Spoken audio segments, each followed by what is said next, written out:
Warning: the following video contains explicit language which may be offensive to some viewers or inappropriate for children. The content within this video is intended for mature audiences only.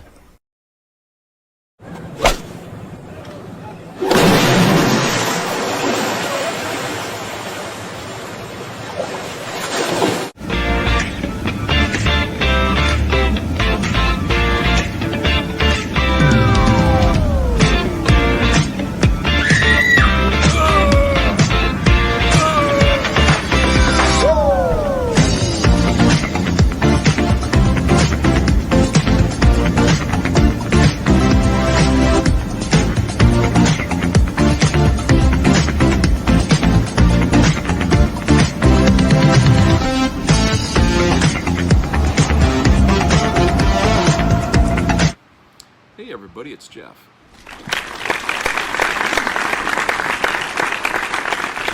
Glad everybody's here. Very hot. Very hot here. You know, it's been in the 90s during the day, and then it cools off to about 70 at night. It's a big jump in temperature here when the sun goes down. But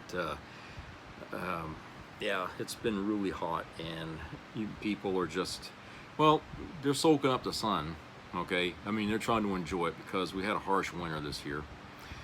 And so we, you know, we're trying not to bitch too hard about the sunny weather. But I guess it's gonna rain tomorrow, I suppose. I think that's what's gonna happen. So, I mean, that wouldn't be unusual, because a lot of 4th of July's we see inclement weather, but that's just how it is around here. So you know, I've been following pretty closely the stuff going on in Russia. I don't know to what degree the rest of you have, but the things that I've been seeing, you know, the videos and stuff of people there on the ground recording stuff. Now, I don't know how they're getting this stuff out, because from what I understand, Russia has put a clamp on the internet over there, okay? They're trying to stop photographs and videos from getting out into the rest of the world. They don't want anyone to see what's happening there, which means they're ashamed, okay? They're ashamed, and they don't want people to think that they're weak. But that's what they're doing, okay? But somehow people are recording these videos, and it's making its way to outside the curtain, as it were. It's getting out there. So anyways, the videos, and these are a lot on YouTube, especially when they showed the attack in Moscow, the oil refineries, that they didn't want that getting out, but it did anyway. I mean, how the hell are you gonna how are you gonna hide stuff like that?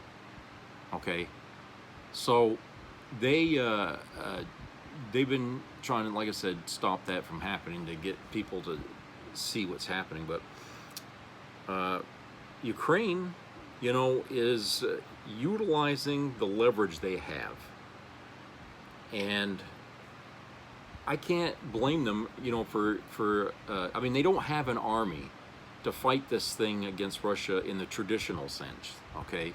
So they have to strike strategically. They have to be methodical. They have to think before they act, okay?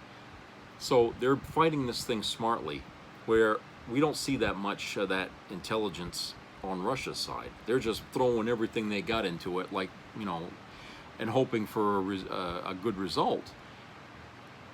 But it's not working. They're losing all kinds of soldiers in this fight, and now they're down to just grabbing people off the street and throwing them, put a gun in their hand and say, go fight, okay? But some of the videos that I saw showing people in 5-mile lines on the road to a gas station, because gas is at a premium over there right now, like, you know, they ain't seen before. And you know, in some places, especially around Moscow or in Moscow, I mean, they're paying the equivalent of $10 American per gallon. Okay, I don't know what that is in rubles, but you know, that's what they're saying, is that how many rubles that is, I can't remember, but it's like $10, just about $10, if not, in some places maybe perhaps more. Some people are actually leaving their cars on the road. There's no more gas.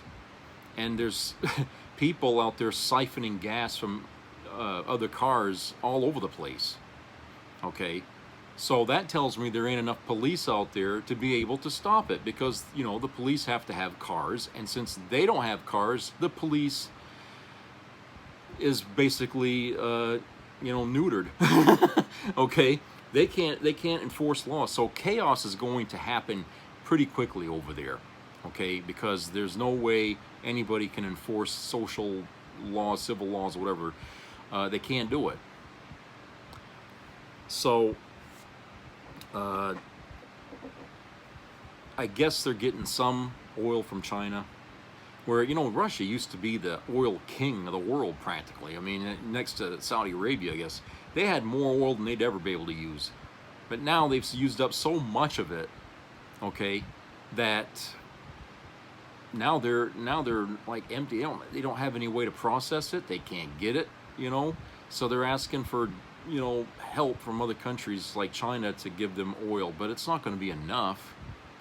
Okay, China doesn't have the oil that Russia needs right now to survive this onslaught by Ukraine. You see what I'm saying? So it seems to me like, you know, Russia's days are numbered, and it's not too many days. Some people are saying, oh, well, they might last through the rest of the year. Next year, we don't know. I don't think they're going to make it to the rest of the year. I really don't. I think it's that bad. Okay, food is becoming scarce. There's going to be issues about hunger that they haven't seen since World War II, when they were fighting Nazi Germany. There's going to be people starving out there if they don't put a stop to this fucking war, this needless war against Ukraine. Putin is going to bring his people to its end, to their end.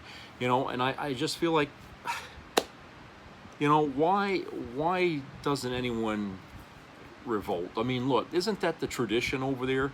Is if you don't like somebody, if somebody does something that hurts Mother Russia, that they are just erased. Okay, well, Putin is doing that right now. He's pretty much bringing Russia to the closing the book on that part of the world. Okay, he's probably going to be the last leader of that country for a long time if he doesn't stop this. What's more important to him, his country or Ukraine? Because frankly, he's going to lose that country fighting Ukraine, and Ukraine is going to end up owning Russia, I think. I mean, if anything, even though Zelensky never really wanted to conquer that country, that he may do just by default, destroy that country, and somebody's going to have to take over. And I can't believe the people in the government are just sitting there not thinking about, you know, how are we going to get rid of this motherfucker? He's going to kill us all, okay, along with the country. I mean, the rich people in that country are fleeing, okay? People who bankrolled Putin when he was running for that seat of power years and years back, okay, now they're taking their money and running because they know what's going to happen. They're going to lose everything. They've seen it happen before in the 80s when the Soviet Union fell, okay? But they're not going to stick around for this. They're going to take what they got and haul ass, okay? And so there's a lot of people leaving. These are people who could help bring money to Russia, but it's not going to happen. And the people over there, like I said, there's the gas lines, and they're showing, people are taking pictures of some of the grocery stores, and the shelves are pretty bare.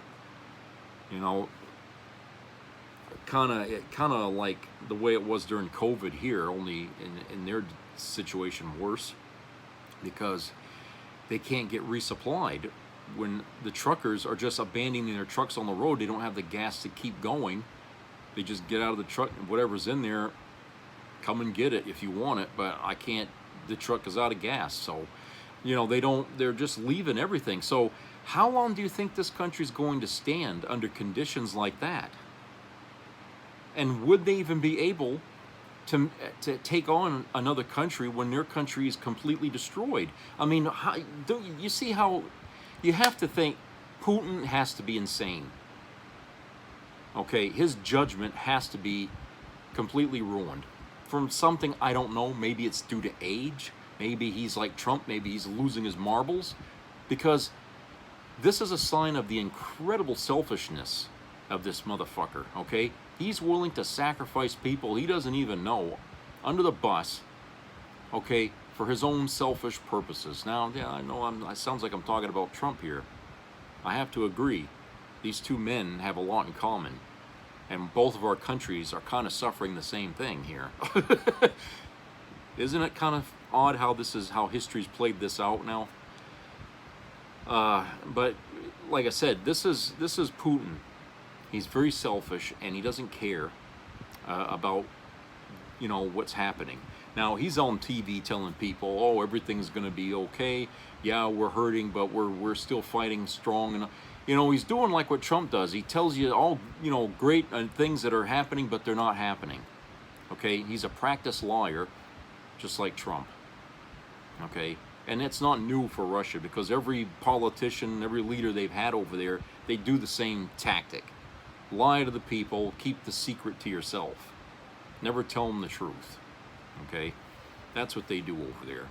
But now we're doing that over here. I mean, maybe we've been doing it all along. I don't know, but it sounds to me like Trump and Putin should be brothers, because they're both cut from the same cloth. They're both selfish, and they have a hard time telling the truth, and they have a selfishness about them that's a fault in themselves more than anything.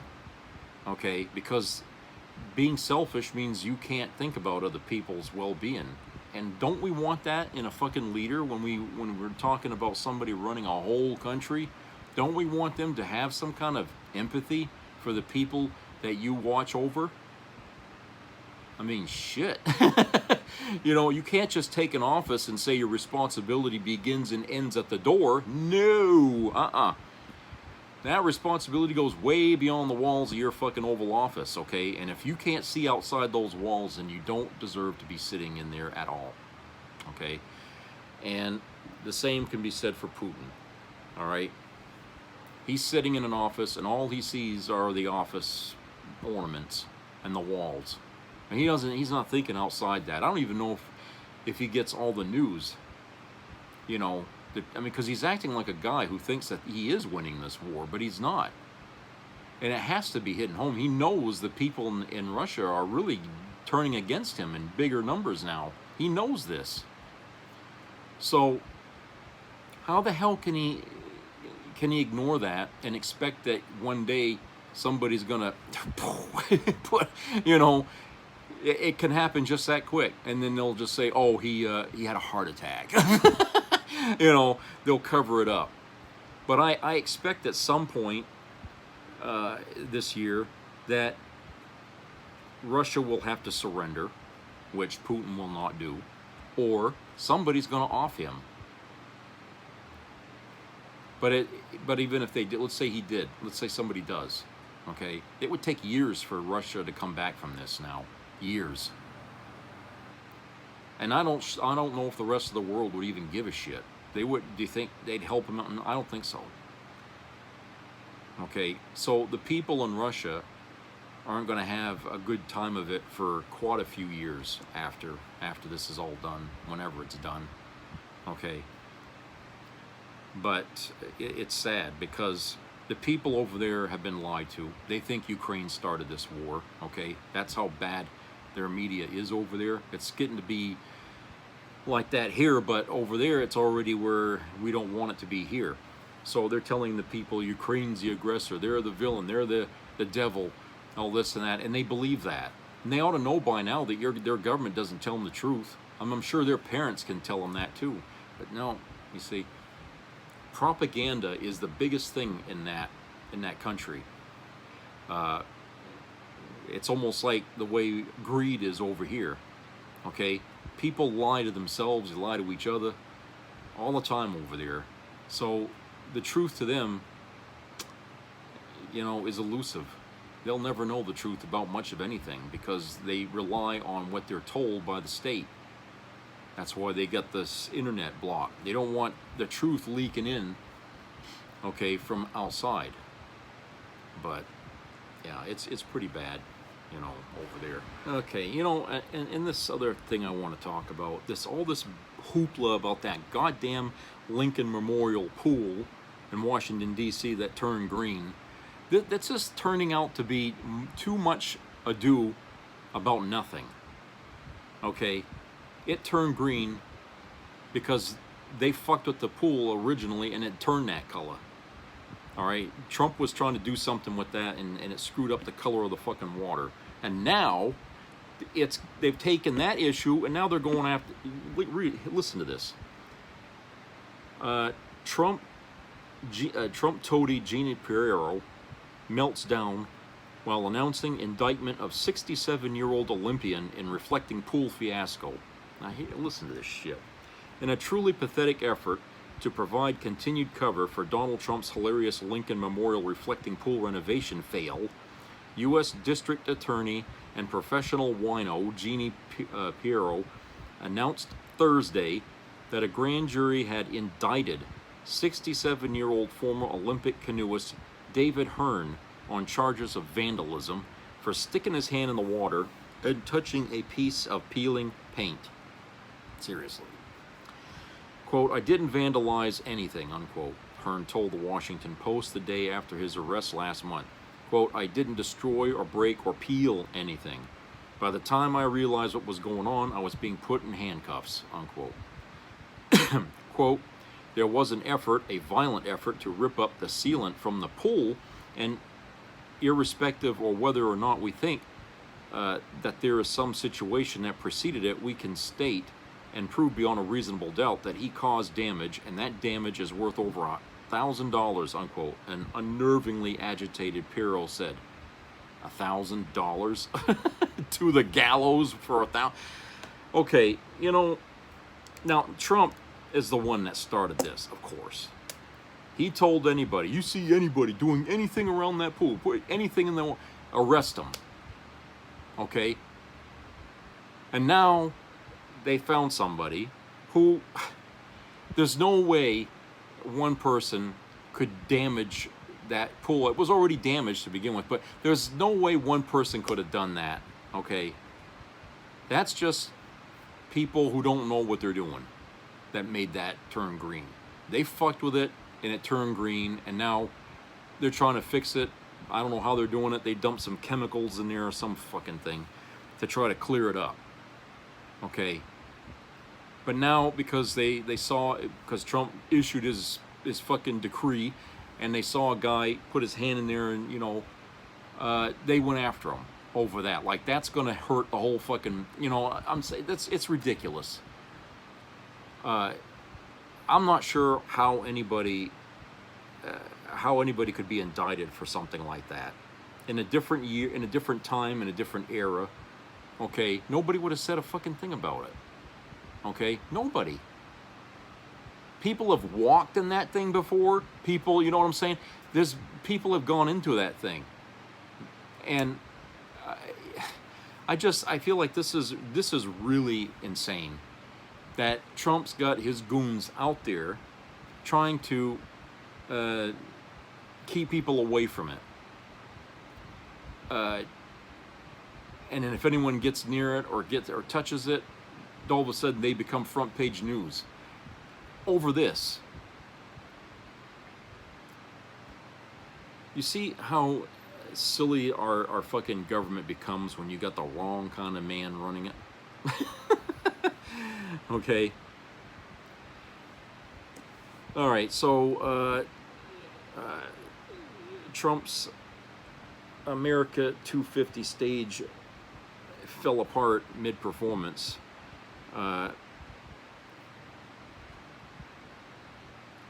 And, you know, it seems, what was that somebody had said? Everything he touches turns to shit. That phrase has a picture now, and it's his face. He is the number one example of that phrase. This person touched something and it turned to shit. Donald Trump. That's him. Everything he touches turned to shit. He's even turned MAGA into shit now. MAGA's turning against him. They don't like him anymore. Okay? He had a base that supported him to his election, and he ruined that too. Okay? I don't see too many people around wearing those red hats anymore. Only one person I know is still doing it, but she's out of her fucking mind anyway. But there's really no one's proud anymore to be MAGA. Once in a great while, I might see a truck go by that has something, a bumper sticker, Trump or something like that on it. But no more flags blowing in the wind in the back of these trucks anymore. I don't see that anymore. Okay? I don't see people wearing the red hat, because now that means you're a pedophile, okay, if you wear it. So Trump's tainted that. The money they spent buying that hat, now it's tainted. Nobody wants to touch that with a 10-foot pole now. They're all burning those hats. In fact, there's lots of videos of people burning these Trump MAGA hats. Okay? You know, I warned people about this happening, you know, 2-3 years ago, I guess, that you guys are going to get used, and then you're going to get abused, and then you guys are going to throw your hands up in the air and say, fuck them. Okay? I knew that was going to happen. And Trump said as much to them that he don't give a shit about what they think. So that right there ought to be enough to tell people, hey, you're not, Trump doesn't have anything more to do with you. So, okay, and then here's this other thing here. Progressives are champion Graham Plattner, and he's surging in new polls. The battle for Maine Senate seat held by the perpetually concerned MAGA toady Susan Collins could mean the difference between Trump retaining control of the Senate or the Democrats being able to put an end to his tyranny. But momentum is on our side. A pair of new polls shows former Marine oysterman and progressive champion Graham Plattner leading Collins by 2 and 7 points respectively, while Collins digs herself deeper and deeper into the hole with her votes for Trump's big bad bill. Plattner is surging on a message of economic populism, no more wars, and rightfully naming the Epstein class as the culprit for the woes of the American worker today. And he's right, okay? Because seeing how the list of names, you know, that we're digging up from what's been released from the Epstein files, they're all rich people, okay? They're all people who, you know, names we know, either through, you know, Hollywood or through businesses or something. People we know, and their names are mentioned in those files, okay?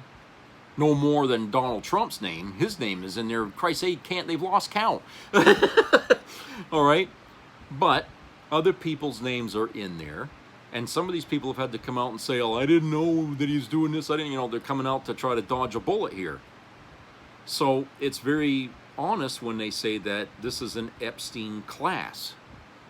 Instead of saying the wealthy class, now we can call them the Epstein class, because these are the people who bankrolled this global fucking enterprise of snatching women off the streets and selling them as sex slaves to others, or whatever the hell else they were doing with these, especially the kids, you know, that they were taking. It was a sex ring, okay? And we were putting people away for doing the same thing, the people who weren't wealthy, the people who were doing the same thing. We were putting them in prison while the rich people were getting away with it, okay? So we don't have any love for people like that, but there's people out there willing to listen to Trump's excuses and buy them, figuring, well, if he tells the truth, it could hurt him, but if he lies about it, then we'll believe the lie, because we can't stand the thought that he was involved in that, and he might still be, okay? Because right now, no one has been really held to any fucking accountability here for the many, many years of victims they've created. People are reluctant to go and pressure this thing. You know, I just feel like there's something not right about that.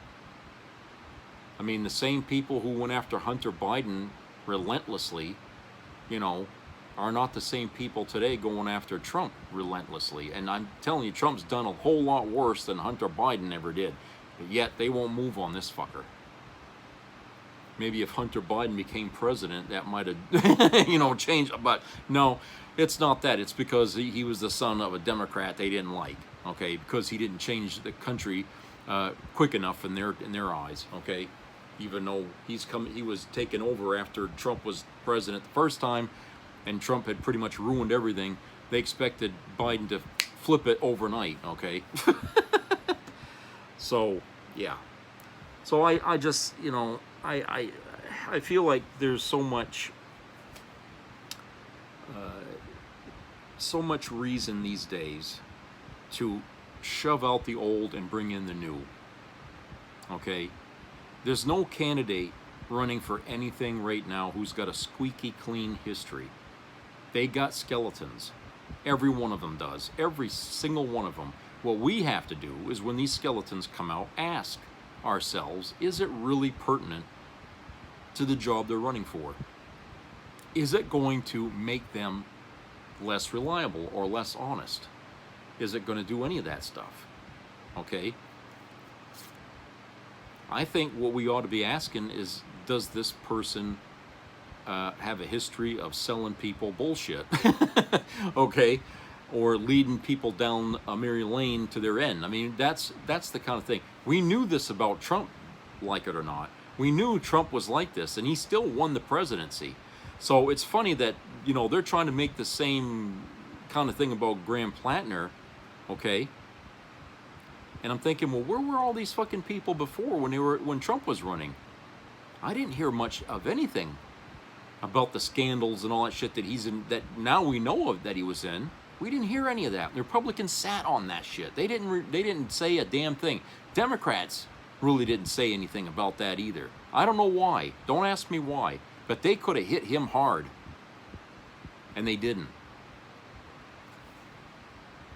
But here they are coming after Graham Plattner, who really is a, you know, he's got ideas we need to hear, but he's got, you know, a few things that happen that, you know, people don't like, but it happens all the time in this country, you know, running around on your wife or something like that.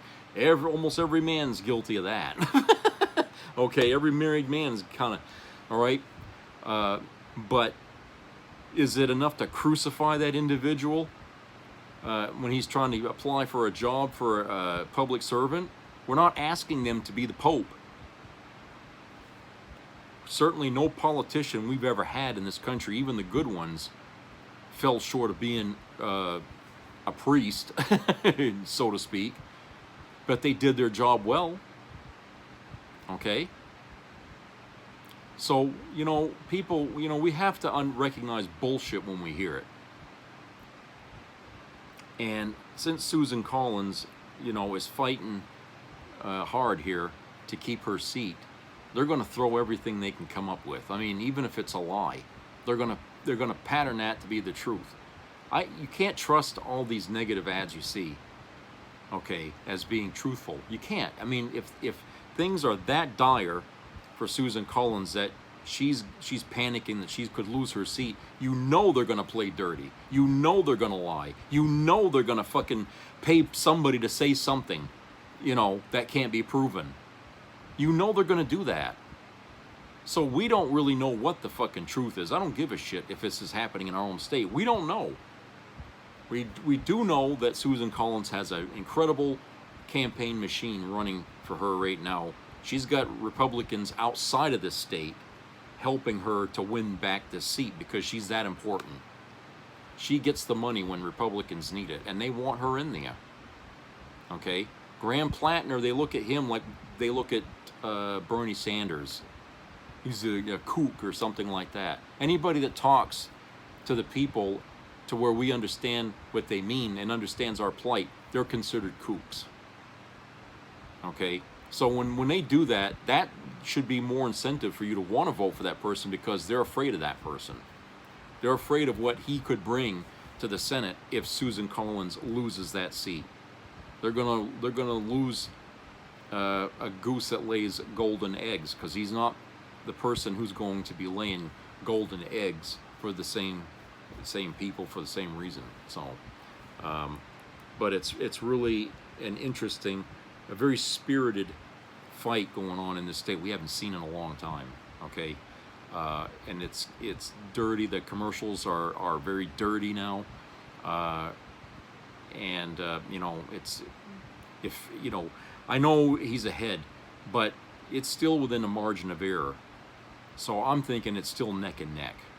Okay, it's still neck and neck in my opinion. I don't think it's, you know, 2 or 7 points is enough of a lead ahead of her where she knows she's going to lose. No.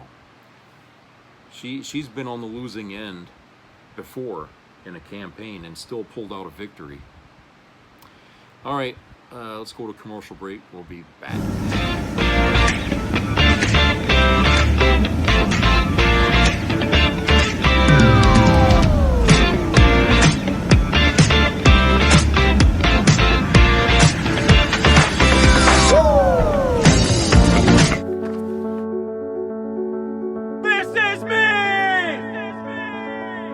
I'm Alex Curtis. I'm a lobsterman in Maine, and this is me.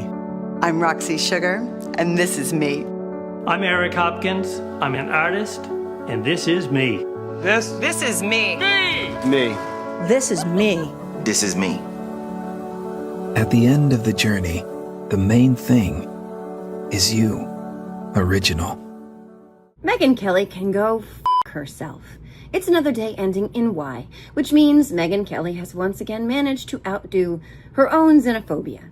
Last week, she celebrated a Supreme Court ruling clearing the way for the Trump administration to deport hundreds of thousands of Haitians who came here legally after fleeing earthquakes, gang violence, and political collapse. She looked straight into the camera and said, "Go home, get out, we don't want you, go back to f***ing Haiti." We don't want you. We don't care if you're offended. Get out. Go home. Go back to fucking Haiti. And that's the heartbreaking part. These aren't hypothetical people in some cable news debate.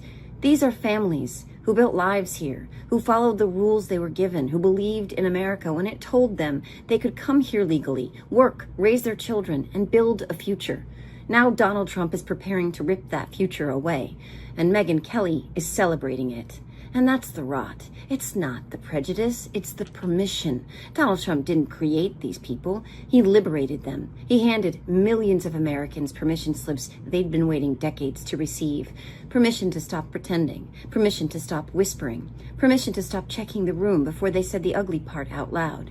He taught them that cruelty wasn't shameful. It was authentic. That bigotry wasn't embarrassing. It was telling it like it is. That empathy was weakness. That humiliation was entertainment. And that the people they'd always quietly resented deserved to become public targets. He didn't invent the poison. He took the childproof cap off the bottle.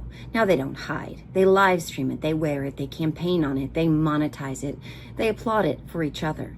They mistake indecency for courage because Donald Trump convinced them the very act of saying something hateful out loud was itself an act of patriotism. And before anybody pretends this is just another disagreement over immigration policy, remember who we're talking about. This is the same Megyn Kelly who defended blackface. Most people would have treated that humiliation as a reason to stop and ask themselves where they went wrong. Megyn Kelly just found a different audience. My father came to this country with an accent, 2 hands willing to work and the audacity to believe America meant what it said. Like millions of immigrants before him, he never asked Megyn Kelly for permission to belong. He helped build this country, just like millions of immigrant families still do every single day. So when you tell them to go home, they already did. That's the part people like Megyn can never seem to understand. Home isn't where somebody happened to be born. Home is where they buried parents. Home is where their children learn to read. Home is where they pay taxes, shovel snow, coach Little League, argue with their neighbors, plant tomatoes every spring, and know exactly which step on the staircase creaks. Home is where they fall in love, where they work night shifts, where they celebrate birthdays, where they mourn the people they lose. That's home. This is their country too. They built it. They keep building it. They are home. So my advice, Meg, you go home. Pull the blinds, sit alone with whatever hollow little thing inside you mistakes someone else's suffering for victory, and pour yourself a big old glass of shut the f*** up. Because the families you keep trying to evict from your imagination aren't leaving. This is their country too. They built it, they keep building it, they are home, and no amount of bile you spit into a microphone is ever going to change that. And while you're crying about birthright citizenship being narrowly upheld by this tainted Supreme Court, go ahead and do us one more favor, won't you? Go f yourself too. I thought I'd just get head spins, not nicotine poisoning. Oh my god.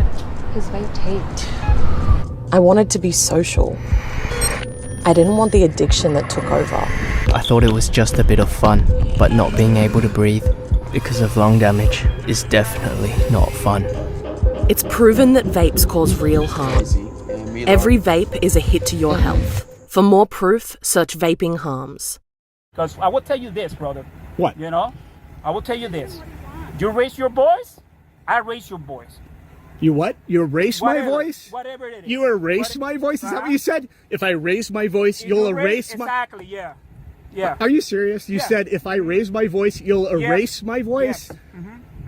Wow. Unbelievable. Fox News is very upset that all of Mamdani's endorsements have won. They are very upset that democratic socialism is sweeping the Democratic Party. But my message to you is that you have nobody to blame except yourselves. You have nobody to blame except yourselves by electing and propping up a man and defending him because you know you will be ousted from your own party, from your own MAGA coalition for daring to speak up against what's happening. You only have yourselves to blame because people are watching the President of the United States enrich himself and his family through any means possible by having a UFC event on the White House lawn. By the way, he is also invested in the UFC, and then having the Trump coin sponsor it, as well as his many other entities that he benefits from. You have no one to blame but yourselves for a president who has been endorsing cruelty around the world and around the nation. You have nobody to blame but yourselves because, well, people can't afford healthcare or housing. Republicans and MAGA are offering no solutions to this. Instead, they are fighting over putting Trump's name on literally fucking everything. The things that they're fighting about are spending $14 million on the algae-infested swamp of the reflecting pool and having National Guard protect it. You have nobody to blame but yourselves because the big tech overlords that they decried and claimed were censoring them on social media years ago were front and center at the inauguration because Trump is a prostitute who was bought by these tech oligarchs. And you have nobody to blame but yourselves, but because while people, especially the likes of MTG and others, will say that they were duped by Trump, you were not duped. We were warned. You are just so fucking slow to understand what was going on, and I know because I was one of you. If you are to say that you were duped and Trump is all of these things that many Democrats have been screaming, and independents have been screaming that Trump is for many years, you must also hand it to them and concede that they were right. They were right from the very beginning about what this would turn into. So congratulations, because my great state of New York City, congratulations to Brad Lander in my district, congratulations to Daria, and congratulations to Claire Valdez. It turns out that the president having a son-in-law, Jared Kushner, who says that Gaza has great beachfront property, is not very popular among the American people. If I have any advice or hopes or prayers, maybe thoughts and prayers, for some of the people that I used to know and still know within MAGA, I hope that you understand that the cruelty you ignored to others will come for you too.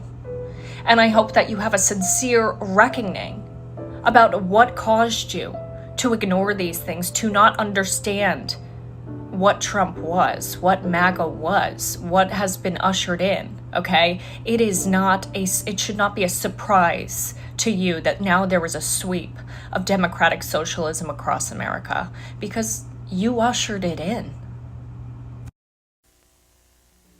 Be a part of the entertainment value of a lifetime.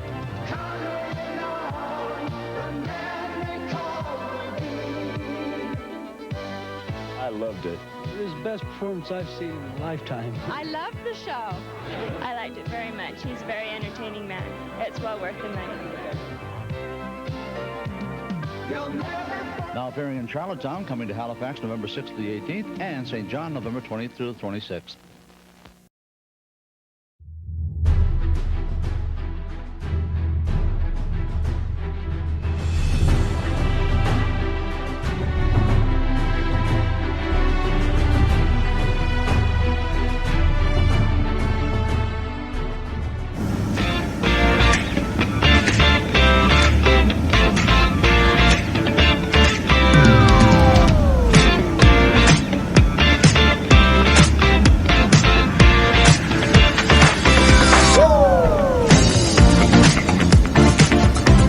Okay, welcome back, everybody. Welcome back. All right, so here's this other article here about Caroline Leavitt. Okay. She says, younger Americans complain too much and suffer from laziness. Yeah, okay, let's read more. The 28-year-old Trump sycophant who ascended to White House press secretary by showcasing her natural ability to lie without flinching on command would like Gen Z to know that they have a laziness problem, and it's liberal indoctrination's fault. Speaking to Fox News blowhard Jesse Waters, Leavitt, who is married to a wealthy 60-year-old real estate developer, had this to say, quote, "This generation, my generation, I hate to say it, Gen Z and those younger than me have been raised with just silver spoons in their mouths, just getting everything handed to them. That's not the values this country was built on. It was built on meritocracy and hard work, pulling up your sleeves, pulling yourself up from your bootstraps, and achieving the American dream, and we need to protect it with all we've got," unquote. Just so we have this straight, Donald Trump's press secretary wants young Americans to know their real problem is being born into excessive wealth, having everything handed to them, and not understanding the value of hard work. Got it. Gen Z, just like herself, she not only had a silver spoon shoved up her ass growing up, she married into a rich man to make sure that that silver spoon stays right where it is. So, you know, she... You know, talk about, you know, the pot calling the tea kettle black, huh? But I'll tell you something. Gen Z doesn't have it easy. I don't see Gen Z getting everything they want. I don't see Gen Z getting the jobs they want or the money they want. Okay? A lot of these people in Gen Z had to stay at home with their parents longer than they should have, because it was hard to get out from under the house to find an income worthy enough to be able to have a place to call their own. You understand? I think that for someone like her, of all people, to bitch about, oh, Gen Z is spoiled rotten, okay, is such a trope coming from the Republican side of things, because they're always saying that. Every generation of them says word spoiled rotten. Okay? They said that about the people in the 70s. Okay, that were out protesting outside the fucking White House against the Vietnam War, and Richard Nixon said exactly the same fucking thing. Spoiled rotten. That's what you get from the Republicans. Okay, you get criticism of an entire generation. Let's not just say one or two. No, let's go after the whole cabal. Okay, they're all the same. Okay, so without understanding an inch of what they're talking about, they can make these blanket calls and get away with it because they don't know any better. Caroline Leavitt is too young, for one thing, to even understand the situation Gen Z is into right now, and who put them there. Okay, Gen Z is not having it fun. Okay, I don't see them throwing parties or going to fucking Disneyland all the fucking time. Okay, I don't see that, but she does. You know why? Because everybody tells her that's what's going on. She watches Fox News probably, and they're probably indoctrinating their viewers into thinking that Gen Z is a bunch of lazy little brats. Okay, so you see what I'm saying? when you become the victim of propaganda, your thoughts can't go beyond that. You're limited in your thinking because you think the propaganda is the truth, so you're naturally going to argue in favor of what that told you. And that's what she's doing. And I'm sure Trump ain't helping either. Listening to him talk all of it would drain anyone's energy. Okay? The minute that guy, every time that guy gets out of bed, the intelligence level of this country goes down 2 points. Okay? So imagine working with this guy. Okay? He's the worst thing that could have ever happened to this country as we tried to recover from COVID and get back on our feet.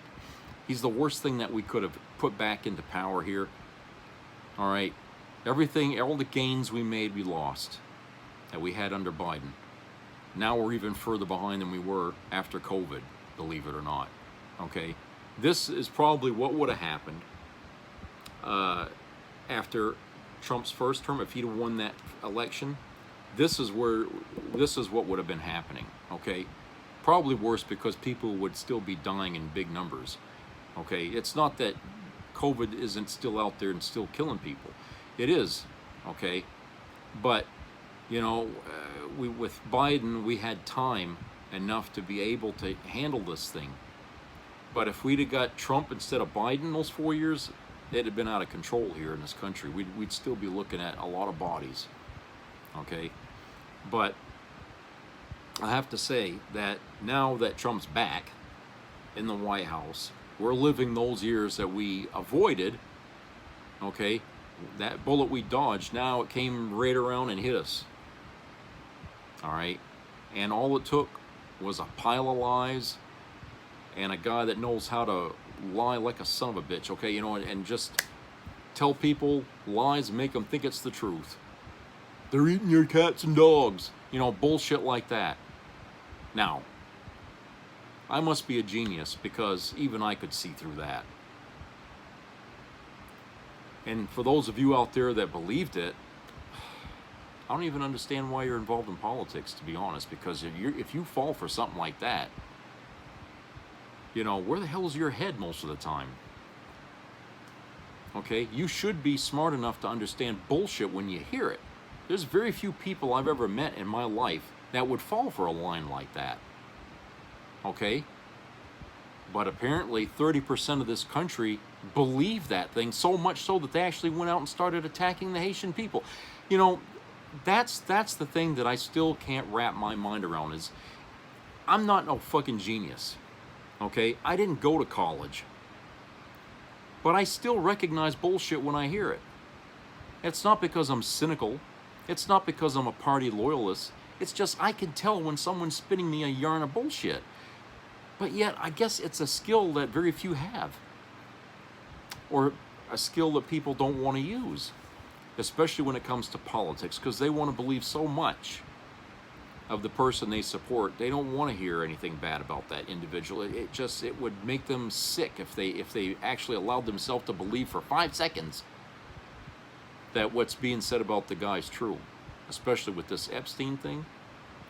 Republicans don't want to acknowledge that. In fact, you won't hear any fucking former MAGA person ever mention anything about that. Ever talk about it. They're going to turn away. They're not going to want to discuss it.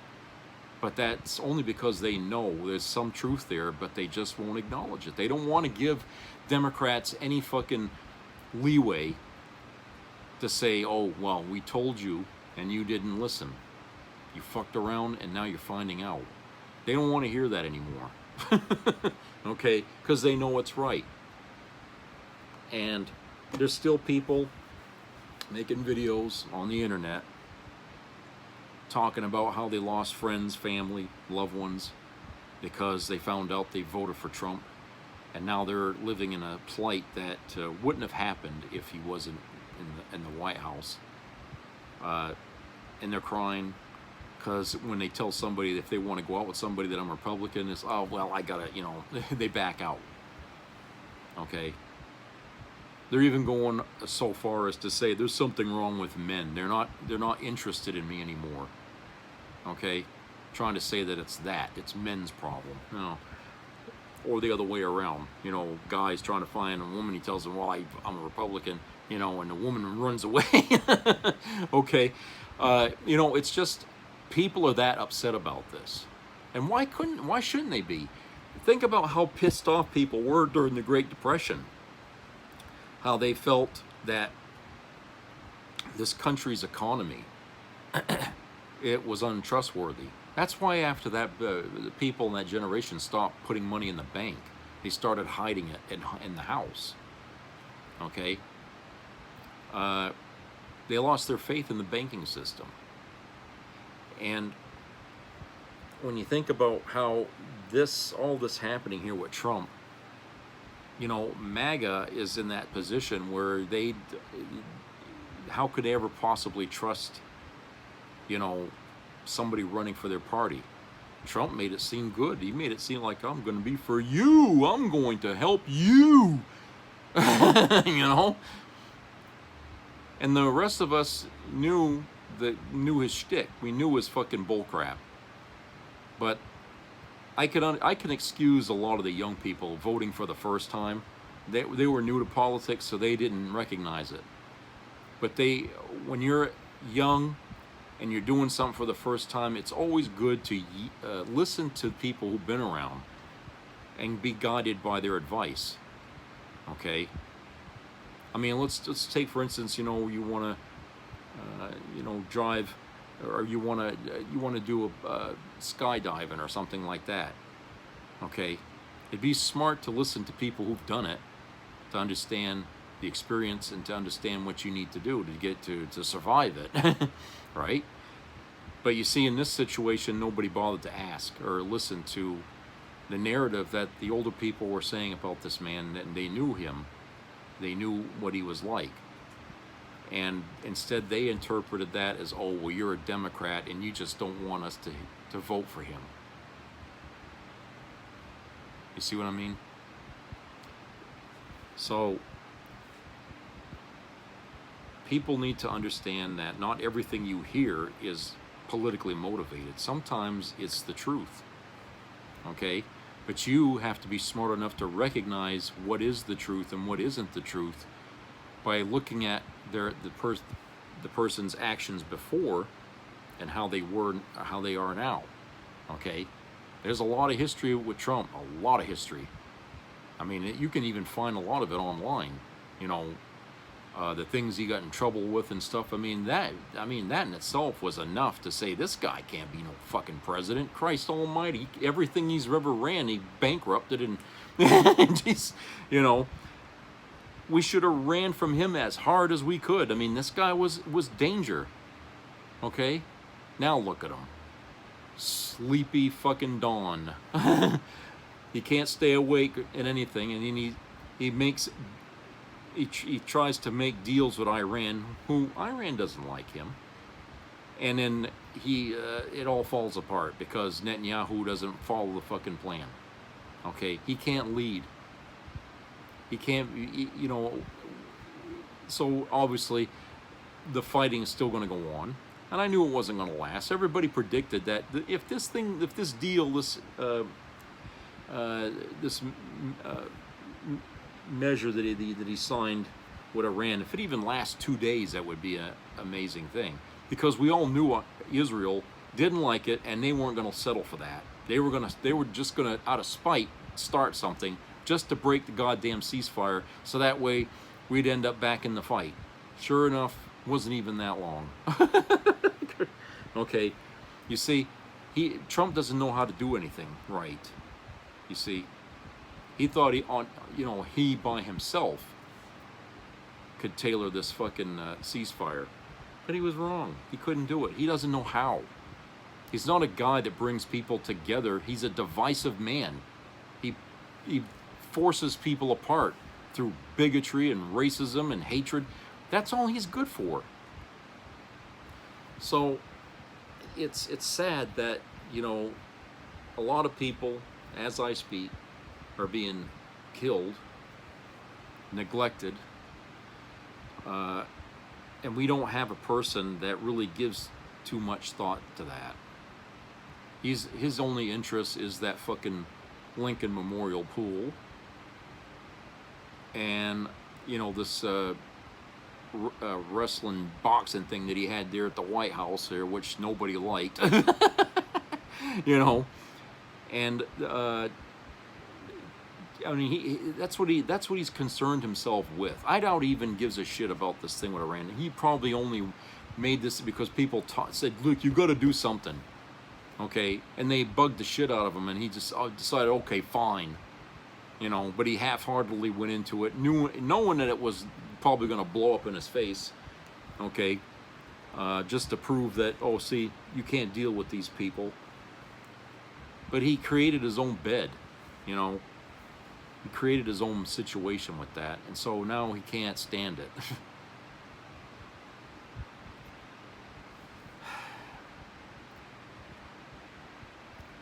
So the topic of assassination plans during the ceasefire thing came up. It said the United States quietly urged intermediaries in the Middle East to warn Iran that Israel was planning to target senior Iranian negotiators during fragile ceasefire talks this spring, according to new reports from the New York Times and the Washington Post. U.S. officials reportedly became increasingly concerned that Israel could attempt to assassinate Iranian Foreign Minister Abbas Araghchi and Parliament Speaker Mohammed Badr Ghalibaf while diplomatic negotiations were underway, reigniting fighting and dragging America deeper into war. It's almost like Prime Minister Benjamin Netanyahu is a duplicitous figure who simply cannot be trusted. Yeah, just like Trump. We got Netanyahu, we got Putin, and we got Trump. We got three people in the world that are causing so many waves in our lives, and you know, I don't know, it's almost biblical in its interpretation in a way. You got three idiots running countries, and they're causing more chaos than World War II ever could have created. You know, it's insane. It really is insane. And I just, you know, now they're talking, oh, someone's going to try to kill somebody. And, you know, yeah, Israel's going to try. You could bet your ass they're going to try. Okay, and I'm sure Iran knows that there's talks. You know, they got people that are on the ground feeling out what's going on. They know. Okay, and Iran's probably got people on the ground looking, you know what I'm saying? Thinking of how to go after Israel. This is a feud that's been going on between those two countries for a long, long time. And the last thing that the United States should have done was ever get involved in that. Okay, because they control the Strait of Hormuz, they always had the trump card. You know, as they say, you know, but they've always had the ability to win the fight simply by choking off all the oil from their country. They always had that ability. That's why none of the presidents before Trump ever wanted to have any problems with Iran, because they control the Strait of Hormuz. They can lock that fucker up tight, and they have the ability to maintain it. Their military ain't as weak as, like, say, Iraq was. Okay, they actually have a pretty decent military, and they are able to fight. The only way you're going to be able to unblock that is you drop a fucking nuke in the middle of that thing and wipe them all out at this. You know, that's the only thing. But nobody wants to go to that. Use that. That's why I was saying about Ukraine way back when the fighting between them and Russia started. You know, threaten them with nukes. Okay, Putin's not going to want it. I mean, if he wanted to use nukes, he would have used them already, wouldn't he? His country is is going to fall off a cliff, and he still hasn't launched a nuke yet. That's telling me that, you know, people in the world today don't want to use nukes. That's why he's been fighting this thing conventionally since the start.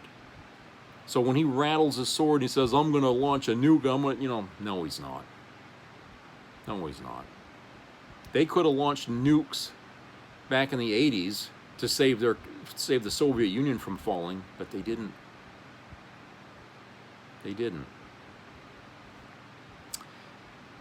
So that's why I'm saying, you know, we have all these nukes, nobody's going to use them. And this thing with Iran, they don't need nukes. They got a nuke, and that's the Strait of Hormuz. You fuck with them, and they cut you off. They cut off the line, okay? Nobody's getting nothing. Drive up gas prices all around the fucking world, okay? Look what's happening to Russia because of gas. They ain't got enough gas anymore for a fucking thing. And their country is about ready to collapse here. Any day now. Any fucking day it's going to go down. Okay? Their economy is already in the tank. So they know this. And they know that money is the driving force of everything in the world. So if they can put a chokehold on the biggest money maker there is, they got us by the balls. And they always have. Okay? All these people, these talking heads on TV and saying, oh, we got to go in there, we got to keep the fight. They're only dooming us, okay, to destroy our country. Is protecting Israel worth our country being sacrificed? Do you think Israel's going to give a shit if our economy falls apart? No. They're going to fight no matter what. Even they take their ally down with them. They're not going to care. They're not going to rescue us and say, oh, I'm sorry we dragged you into this war. No. They don't care. That's why I'm saying we don't owe Israel a goddamn thing, okay? In fact, somebody needs to bitch slap Netanyahu down there and say, look, you people in that country need to get rid of that cocksucker because he's putting the screws to everybody. Not just you or, you know, or anybody, but the United States, other countries. Okay? This has got to stop. And if you don't stop it, we're going to go invade your country. That's what you tell Israel.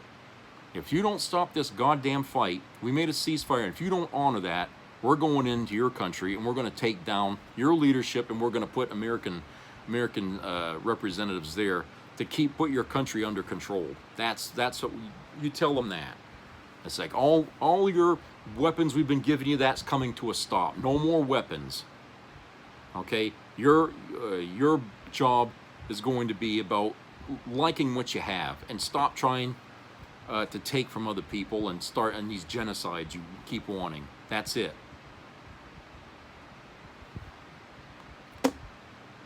But we don't have anybody that's willing to take that step because they know, oh, you're the biggest anti-Semite there is. Oh, yeah. Saving our country from falling apart because of one country's single-minded need to kill an entire nation of people. Oh, we're the bad guy. Okay? We're trying to put a stop to these two sides killing each other, but I'm the bad guy because, I'm saying Israel's just needs to stop, as well as Iran. This shit has to end. And if it has to end by the United States getting in the middle of them and threatening both, then that's the way it's got to be. But you're going to call me anti-Semite. I'm trying to save the Jewish people. I'd be anti-Semite if I was saying, yeah, let's go in there and, and watch these people kill each other to the last man. That would be the biggest anti-Semite thing to say. Because then that's like, I don't care what happens to those people. But if you do care about it, you want this fight to stop. And right now, Trump doesn't know how to do that. He doesn't know how to do this, okay? And right now, with his image and his problems with it, convincing people, nobody trusts him. Nobody likes him, okay? He's hated around the fucking world, all right? So he's not the man to stop this. It's only going to get worse, but he's unable to stop this. His administration can't do anything. J.D. Vance can't do anything. He's just a lapdog. Nobody's going to take anything he says with any seriousness, okay? They just won't. So after this administration has to go, and we have to bring in a new one, okay? Someone who's got a better rep. Okay, better representation, better representative. Okay, someone who's got a bit more trustworthiness than Trump.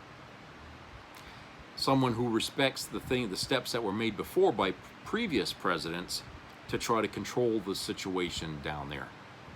And the first thing we got to do is get rid of Netanyahu. He's got to be taken out. Okay, I'm not saying somebody needs to blow his head, but you know, they got to have him out by whatever way they do it in Israel. Okay, he's got to be removed from power. He was fixing to be removed before all this shit started, but you know how that goes. But yes, you replace him with somebody, you know, a little more even-tempered, okay? Because Netanyahu, he's just a warmonger. He's just a war hawk, and he's not going to do his people any good. He's just leading them all to their end. That's all he's doing, okay? So, I don't know. There are lots of things going on in the world today, and it seems like every fucking week there's at least 2 or 3 scandals happening at the same time, and I'll tell you, it's such an exhausting fucking thing to be able to sit and watch all that stuff. And I don't know how many Americans can stand it. I mean, it's in your face all the time. It's become part of our fucking things that we watch. I mean, you can't avoid it. Okay, you can't avoid it. And even if you're, you know, a Republican or a Democrat or something like that, both sides you're going to get presented with those issues. Okay, so yes, people are angry, and they should be angry. Okay, being angry isn't always a bad thing. Sometimes you got to take that anger and use it to do some good. Okay, and now that people are this angry about Trump and about what's going on in the world, now's the chance to change things for the better, and we can still do that. Okay, it's going to take time to repair what's been broken, but we can repair it. Okay, it's always easier to destroy than to create. We can build back. We just have to take it a step at a time.